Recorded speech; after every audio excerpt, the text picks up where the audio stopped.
Мој гостин во студиото денеска е Димитар Парнарджиев, раководител на секторот за енергетска ефикасност и климатски промени во Министерството за енергетика, рударство и минерални суровини. Добар ден и добре дојдовте. Добар ден. И како што слушнавме и од прилогот што претходеше на нашиот разговор, станува збор за 3-годишна рамка за енергетска обнова на 14 згради во кои функционираат 33 клучни институции во рамките на овој проект кој што го спроведува или ќе го спроведе Министерството за енергетика. Зошто енергетската ефикасност на јавните институции е приоритет за Министерството? Што ќе донесе оваа обнова? Благодарам на прашањето. Најпрво да се заблагодарам за поканата, да бидам дел од денешната ваша емисија. По однос на вашето прашање би сакал да одговорам од две перспективи. Од една, потенцијалот за подобрување на енергетската ефикасност во јавниот сектор е значителен, е огромен. Знаеме дека се големи расходите за енергија на самите јавни институции. Од таа гледна точка ценевме дека со намалување на тие расходи ќе допринесеме дел од тие средства да бидат пренаменети за други социоекономски приоритети што ги има државата. Затоа и одлучивме со овој план за реконструкција на јавните објекти да отпочнеме прво и да биде тоа видливо во државата, во општеството, што ќе биде еден значаен показател и примери за останатите сектори. По однос на придобивките се одлични, мислам би биле одлични по реализација на тие мерки, таа реконструкција, како што напомена и претходните излагачи од Куманово, од Битола, ефектите се видливи после примена на мерките за енергетска ефикасност. Значи имаме намалување на емисија на гасови, на CO2, на јаглерод диоксид, имаме намалување на сметките за топлинска енергија, за електрична енергија, зголемување на комфорот, што е најважен за луѓето кои што ги користат тие простории.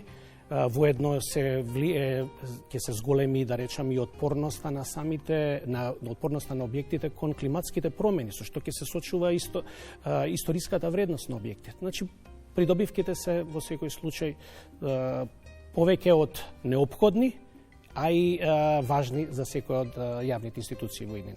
Сигурно ќе ги интересира и гледачите кога веќе влеговме во темата и дадовме објаснување за целите и ефектите при реализација и завршна реализација на овој проект. Кои јавни објекти ќе бидат офатени со реконструкциите? Како што напоменавте на почеток, овој план за реконструкција на јавни објекти кои што ги користат лицата од јавниот сектор на државно ниво. Што значи државно ниво? Тоа значи објектите кои што се под централна власт. Опфатени се во овој план 14 објекти, бидејќи планот содржи вкупно 9% од вкупниот број на објекти, на површина на објекти од централна власт. Нашата обврска е во 3-годишен период, секоја година по најмалку 3% да бидат предмет на да бидат реконструирани, што значи вкупно за 3-годишниот период треба да се реконструират вкупно најмалку 9%. Овие 14 објекти ги користат 33 државни институции и предмет на реконструкција ќе биде вкупно 103.000 метри квадратни. Тоа е вкупниот износ на сите 14 објекти. Тие објекти во планот се категоризирани во три групи. Една во лоша состојба, во добра и во одлична. Што значи тоа? Во лоша состојба се објектите за кои што треба да се направи голема реконструкција за да се направи да се подобри енергетската ефикасност. Втората група каде што треба да се во подобра состојба, каде што треба да се направи реконструкција само, и третата каде што треба да се направи само надградба. Во првата група, во лоша состојба, тоа се 4 објекти. Објектот на Министерството за здравство, кој што се користи од Институтот за јавно здравје, државниот санитарен и здравствен инспекторат, потоа зградата на Државниот завод за статистика, зградата на Агенцијата за катастар на недвижности и зградата на Управата за хидрометеоролошки работи. Во втората приоритетна група, значи кој што се во добра состојба, е зградата на НИП Нова Македонија, опфатена, и зградата на Министерството за економија и Агенцијата за администрација и Државниот инспекторат за рударство, геологија и минерални суровини. И третата група се повеќе објекти кои што се во подобра состојба. Тоа се објектот на плоштадот Пресвета Богородица, тоа е каде што се службата за општи заеднички работи, под Министерството за евроинтеграции, Управата за финансиско разузнавање, Министерството за животна средина, потоа зградата на Министерството за транспорт и врски, зградата на Министерството за надворешни работи, зградата на Министерството за финансии, Државниот завод за ревизија, и јас се надевам дека не пропуштив нешто. И сега, откако дадовме убава најава за тоа што е планирано и кои институции ќе бидат офатени со оваа реконструкција, кога ќе започне конкретно проектот? Да, овој проект, значи, е 3-годишен проект. Планот се однесува на период од ноември 2025 до ноември 2028 година. Во период од донесување на планот, ние бевме во фаза на барање на финансиски механизми, за да се подржи реализација на планот. Во меѓувреме добивме и подршка, една грант компонента од Развојната банка на Франција, и со кој што веќе можеме да продолжиме во следните фази, кои што ги планираме. Тоа е во февруари веќе планираме отпочнување на студија за опсек, што се ќе содржи проектот за овој период до истекот на период ноември 2028 година, со конкретни датуми на сите активности. Тоа е за 30 дена тоа треба да се заврши. Веднаш потоа формираме проектна единица во рамки на Министерството за енергетика со планиране со 4 вработени технички лица кои што ќе бидат дел од проектната единица, кои што ќе го водат целиот процес. И паралелно со тоа планираме веднаш да отпочнеме со енергетските контроли на сите 14 објекти. За контролите ќе споменеме малку подоцна, ги спомнавте финансиите, од кои извори се обезбедуваат средства за овие проекти. Дали станува збор за државен буџет, потоа ЕУ фондови, споменавте и тоа, меѓународни финансиски институции, и можете ли да кажете колкава е просечната инвестиција по објект? Да, во планот беше отворена можноста да се истражат сите финансиски механизми што можни на пазарот и буџетот на Република Македонија. Воедно го проверивме, направивме една анализа, консултација со надлежните институции и со заемо давателите, донаторите и така натаму, и успеавме најбрз одговор да добиеме од агенцијата, од Развојната агенција на Франција, и благодарно што ни излезе во престред, добивме грант компонента во висина од 3,1 милион евра за изработка на енергетските контроли, проектната единица, потоа целокупната техничка документација и тендерска документација која што ќе биде потребна за во наредните фази. Имено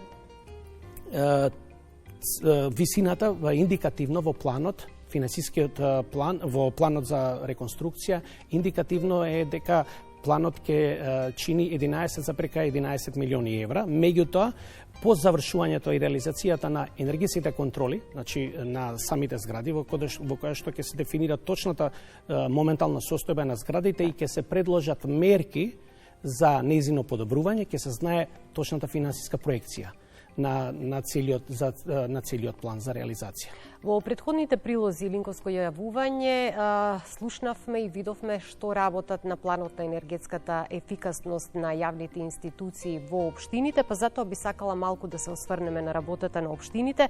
Законска обврска на секоја општина е да има план за енергетска обнова за регулирање на енергетската ефикасност.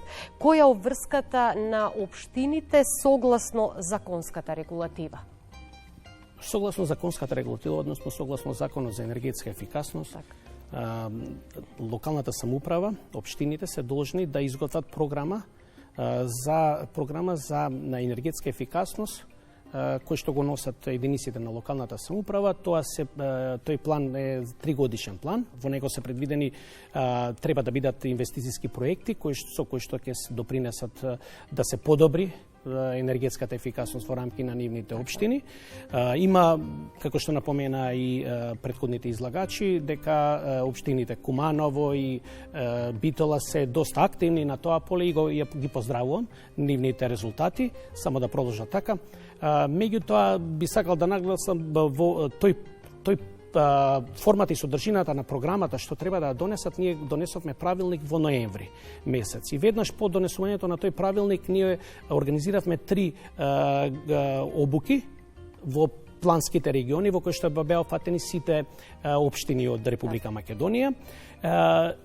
Тука што констатиравме дека има една диаметрално спротивна, да речам, инволвираност во областа енергетска ефикасност. Има општини кои што се доста развиени и кои што многу даваат акцент на секторот енергетска ефикасност. Има општини кои што енергетската ефикасност не ни приметуваат. Затоа апелираме до градоначалниците, до менеджментот на општините, на локалната самоуправа, сепак да даде еден добар акцент и да овозможи луѓето кои што се занимаваат со енергетската ефикасност во рамки на општината да бидат да ослободени од други активности, бидејќи оваа проблематика е обемна и бара сериозен труд и време за некој да се посвети сериозно. Така. И сега морам да ве прашам, кои мерки за енергетска ефикасност најчесто се применуваат? Дали се користат обновливи извори на енергија и во колкав обем? Сега не знам дали е вистинско прашање да ве прашам и се почитуваат ли европските стандарди кога се одбираат материјалите кои што се користат? Ја би сакал исто да се навредам од аспект на мерките кои што се предвидени во планот за реконструкција, чисто ќе земеме како пример. Значи имаме превентивни стандардни мерки кога се прави енергетска ефикасност, се превентивни стандардни мерки со кои што ќе се направи заштеда за енергетска ефикасност, со кои ќе се реализира и ќе се добие заштеда за топлинска енергија. Значи тоа е едната мерка, а другата е превентивна стандардна мерка за енергетска ефикасност со што ќе се добие заштеда на електрична енергија.